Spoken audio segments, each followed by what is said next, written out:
and gather and use all the time at our disposal in which to do so. I was hopeful that time would be more of an essence in terms of dealing with him and his circumstances. I was hopeful that we would be working this week, but we're not. So because we're not, we're going to information gather and deal with it. But like we do in all circumstances, we're going to deal with it appropriately. We're going to deal with it in-house, and I'm sure that you'll hear about the intimate details. But because we're not playing a game this week, it hasn't been addressed to this point. Mike, has he asked to be traded? Mike, do you view this as an act of petulance on his part? You know, like I said last week, you know, the circumstances being what they were and the amount of things that we were going through, it wasn't a lot of communication there. Obviously, we take his lack of communication, his lack of presence, particularly on Saturday prior to the game, to be something that's very significant and will be handled appropriately so. I'm not going to speculate on trades and things of that nature. We haven't formally received a request in that regard, so I'm not going to speculate. I'm not going to speculate in terms of where the discipline might go and things of that nature. Just know that it's going to be addressed, and it will be addressed and needs to be addressed for obvious reasons. So, Mike, as far as how we should clarify Antonio's absence on Sunday, was he absent due to injury because he couldn't participate as of Friday, or was he absent due to discipline because he didn't communicate? He was absent due to injury and lack of information. When he did not show up on Saturday and I didn't know the extent of his injury, I made the decision at that time, regardless of how he felt at any point, that we were moving on and getting singularly focused on preparing to play the game. When he woke up on Sunday and felt better and Drew reached out and expressed that, I expressed to Drew that playing was not on the table because we had to draw a line in the dirt in terms of getting our group ready to play and make the last minute preparations and so forth. So it was about his health or lack of information relative to his health in terms of determining his availability. That's why he was listed on the injury report. That's why he was listed on the injury report in the manner in which he was listed. Mike, to your point about what you said, you were hoping the time would be more of the essence you thought you would be playing. I mean, Cleveland kicks a field goal, you're playing this week. So is that behavior acceptable enough that Antonio could? And again, I would be addressing it in a time frame in terms of urgency differently than I'm addressing it right now had we been playing. And that's all I'm going to say on it, other than that, because when you're not under time constraints, then you approach things in a very different approach in terms of how you address it, the information that you gather, and the extent in which you discuss it. I'm sorry, go ahead. Did he go through with the MRI? He did not. On Friday, he did not. But again, when I talked to you guys on Friday, I was not aware of that. Yeah. No, you sat him and he just didn't go through it. Correct. Mike, when you're used to having one-on-one communication with a player like that, and then when he finally gets back to you, it's his agent, what was your reaction to that? What kind of reaction to that? We had a game to play. And so I was focused on the guys that were preparing to play the game, and I wasn't wasting a lot of my time assessing that element of it. I knew that there would be time for that on the other side of the game, and I was hopeful that I was going to be dealing with that in a very aggressive manner because time on the other side of the game was going to be tight. But as we played the game and the things unfolded in which they did, then it became evident that unfortunately time was not going to be an element of addressing it. And so subsequently, that's why I stand before you with less answers in regards to that scenario. Mike, is there any situation where you can envision a trade of Antonio Brown? Again, I'm not going to speculate in terms of things that I can envision. I'm just not. Do you have any reason to doubt the veracity of his saying that he had service injury? I don't. Mike, given that Antonio did not have communication with you prior to the game, how challenging for you would it be to depend on him going forward? Again, I'm not speculating on what life is going to be like going forward. What I am going to do is address the circumstances and then move on from there. Mike, things seem to keep popping up maybe outside of this building.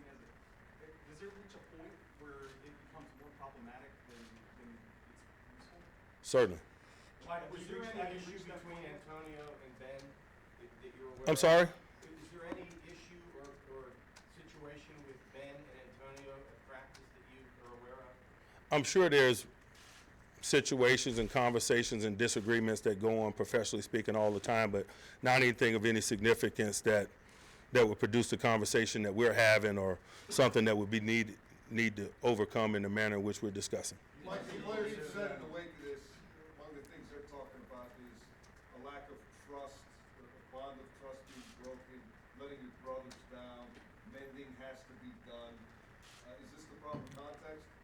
Absolutely. When we're talking about our darkest hour, okay, we're talking about playing to win a game and needing other dominoes to fall for us to be in the tournament, and the guy not communicating, that is a real element of discussion, certainly. You know, you can describe it in whatever ways you want to describe it, but there was a lack of communication there that can lead to thoughts and things of that nature that can go in many directions. The bottom line is that we were playing a significant game, and he didn't do a good enough job of communicating or being available in the hours leading up to that performance. So we needed to make decisions pertinent to getting prepared to play in that performance. So I've been really clear about outlining what transpired, the level of communication and things of that nature. So obviously there's some things within that that you can infer, certainly. Many of your players on Monday talked at length about chemistry, a lack of chemistry, a lack of camaraderie. You as the head coach, what role do you play in fostering that? Man, I accept responsibility and I foster and develop every aspect of our culture. So that's this game. That's leadership. You embrace and respect and honor all aspects of that, certainly. So along those lines, I mean, this is another season where you're faced with quote-unquote team turmoil. You have to stand here today and answer for AB. Is there a point where you have to step back and look at the way you're coaching your team and be more of a disciplinarian? Certainly, I think that you're always taking a step back. And when I'm talking about taking a step back and waddling in it, I'm not only talking about those that play and those that coach in there. I start with the thumb, okay? So most certainly, you're not going to routinely do the same things and expect results to change. The fact that we're having this meeting, this press conference today, tells you that, that line of thinking is very necessary for all parties involved and starting with me. Mike, just to be clear, Mike, on what things stage you didn't want to talk about during the season. I'm just want to make sure I'm following the questions. Go ahead. Things you didn't want to talk about during the season that people talked about as distractions, whether it was Le'Veon Bell or Antonio Brown or Ben Roethlisberger, any member of the things. What was that challenge like for you this season to deal with the distractions, to try to keep this team on focus, especially when it got to the later part of the season? Distractions and things of that nature are part of the job, particularly in today's NFL. I don't run away from it. As a matter of fact, I embrace it. I never use those things as an excuse in terms of our performance and things of that nature. That's just not how I'm wired. So I don't talk a lot about that during the course of the journey. Is it challenging? Certainly. Am I appropriately compensated for those challenges? Certainly. When you get tired of those challenges, when you wear the whistle and you stand at the podium, you need to find a new line of work. I just don't have that sentiment. That's why I embrace it in the ways that I do. Not that I like it, not that it's enjoyable. It's not. But I'm not running. And I'm certainly not seeking comfort in those things relative to our performance. Because when you're good, you find ways to overcome them, you minimize them, you make them less of a story. When you lose, they become the story. But they may be ever present. And so I've been in this thing long enough to understand that nature of it, that component of it, and that's why I'm never paralyzed by it. I don't dwell on it too much. I focus on what I need to focus on, and that's keeping this group moving, improving, and winning, because that's our business. Mike, just to be clear, are you aware that Ben and Antonio had any kind of disagreement that would have caused Antonio to leave practice abruptly? No. Mike, you mentioned that you had met with your staff, and then you said that the changes could be done. Does that mean on your staff?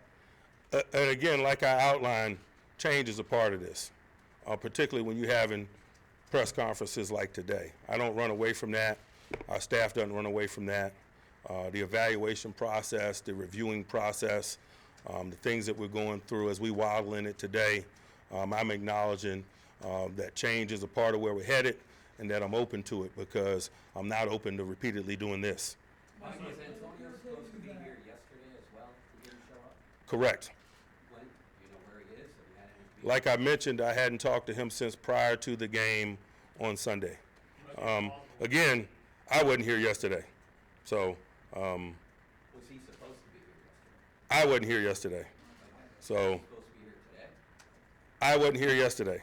No one was required to be here yesterday, so I don't know what your reference to yesterday was about. He wasn't here on Monday, and I didn't talk to him on Monday. I didn't talk to him after the game on Sunday. I talked to him prior to the game on Sunday. And to be quite honest with you, I wasn't looking for conversation with anyone in a professional way yesterday.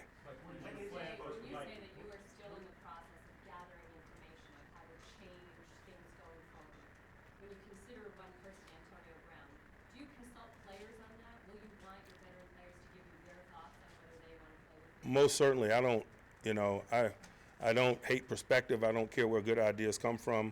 You can't have that attitude when you're singularly invested and focused on being better and winning, which we are. Mike, is all of Antonio's on Instagram now sending out messages while you're hosting the conference? Guys, social media and stuff like that is a part of our world today. I think I'm really consistent in here when I don't give it a lot of credence and I don't respond to it, I understand it may be a part of your world and elements of it may be a part of your world when convenient, but I'm just not getting into that. I don't, man. I just got too much respect for this venue, this space, this profession, and the level in which we do it. I don't care about some of those things that may seemingly, when appropriate, be important, like social media and people's participation in it. When you do communicate with him, Mike, what do you want to hear him say? I'm not going to frame any anticipation and things of that nature. We're going to have a conversation, I'm sure, when I get around to it. But I'm doing things, obviously, with a lot of people within our organization, professionally, in terms of assessing what transpired and why. So it will occur. I'm sure it will occur in the upcoming days. Coach, your inside linebackers were questionable coming into the season, that it was a spot that needed to be filled. Do you think Bostic and Williams stepped up and played well enough? Your anticipation? I love what they were willing to do, the way that they approached it, but I'm not ready to assess or evaluate any element of play in a significant way in this setting today. We're just beginning the process of evaluating and assessing. So, I can give you a canned answer. I can give you, something of that nature, but legitimately assessing it and framing it in the ways in which it needs to be framed, I'm not going to get into that today. I'm looking at a thorough review of all components of our team, and obviously inside linebacker is a part of it. I appreciate the contributions of those men. They had their moments, man. They really stepped up and delivered in a lot of ways, but I'm not ready to assess, and particularly assess in the ways that would lead to laying a foundation for 19 and talking about needs and things of that nature. We're just not there. And we're not going to be there because of the things that I've outlined to this point regarding where we are and how we need to look at time and specifically in the short term. Guys, 3 more questions for Coach. 3.